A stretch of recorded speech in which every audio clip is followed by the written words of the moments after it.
लोकशाही मिळाली म्हणजे काय मिळाली, तर हा सर्वसामान्य नागरिक या देशाचा मालक झाला. He owns this country. आणि if he is the owner of the country, he should have some right to understand की कारभार कसा चाललाय.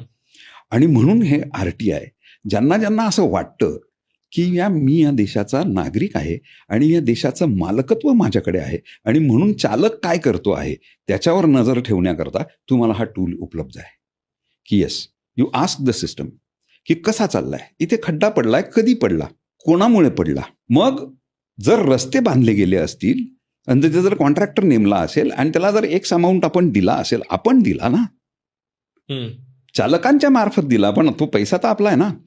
मग ज्याला ही भावना आहे की यार this is my money, this is my country, आणि who will take care of the system of the country? If not the owner of the country, who will do it?